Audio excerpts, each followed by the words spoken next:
தேவனே நான் ஓமதண்டையில் இன்னும் நெருங்கி சேர்வதே என் ஆவல் பூமியில். லூக்கா 14:27 வாசிங்க. தன் சிலுவையை சுமந்து கொண்டு எனக்கு பின் செல்லாதவன் எனக்கு சீஷனா இருக்க மாட்டான். சிலுவையை சுமந்து கொண்டு எனக்கு பின் செல்லாதவன் எனக்கு சீசனா இருக்க மாட்டான். ஒரு கிறிஸ்தவன் என்று சொன்னால் கூட்டத்தோடு கூட்டமாய் வருகிறவன் அல்ல, மாறாக கூட்டத்தை விட்டு வெளியே வந்து ஆண்டவருக்காக நிற்கிறவன். அவன் தாங்க சீசன், அவன் தான் கிறிஸ்தவன். ஒரு கிறிஸ்தவனாக இருப்பதின் விளைனா என்ன? சிலுவை அப்படின்னாவே என்ன அர்த்தங்க? ஏதோ கழுத்துல மாட்டுறதா, வீட்டில் தொங்க விடுறதா, அல்லது ஆலயத்துக்கு மேல பெருசா பல லட்சம் செலவச்சு வைக்கிறதா? என்னங்க சிலுவை என்று சொன்னார்?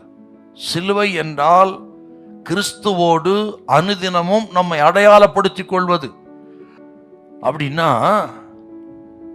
நிந்தை, அவமானம், போராட்டங்கள் எல்லாவற்றையும் ஏற்றுக்கொண்டு ஆண்டவருக்கென்று தன் அர்ப்பணித்து வாழ்கிற வாழ்க்கை, அதுதாங்க சிலுவை சுமக்கிறது.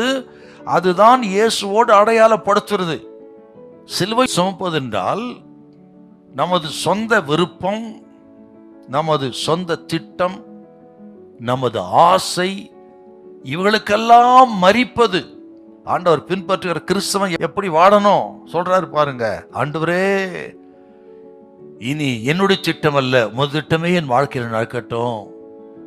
ஆண்டவரே, என் ஆசை இல்ல சாமி, உங்க ஆசையே நிறைவேறட்டும். எனக்கு 1000 ஆசை இருக்கலாம், அதுவல்ல. உமது விருப்பம் என்ன, உமது திட்டம் என்ன, உமது ஆசை என்ன, உமது சித்தம் என்ன, அதன்படியே நான் ஒப்பு கொடுக்கிறேன் ஆண்டவரே. அதன்படி வாழ ஒப்பு கொடுக்க, அதுதாங்க சிலுவை. அதான் சொன்ன, இயேசுவோடு அடையாளப்படுத்துறதுங்க. ஒரு கோபுரத்தை கட்டுறதுக்கு அஸ்திவாரம் ரொம்ப முக்கியம். முதல்ல அஸ்திவாரம் தான் முக்கியம். அந்த அஸ்திவாரம் ஸ்ட்ராங்கா இருந்தாதான் கோபுரம் நிற்கும், இல்லைன்னா கஷ்டம்.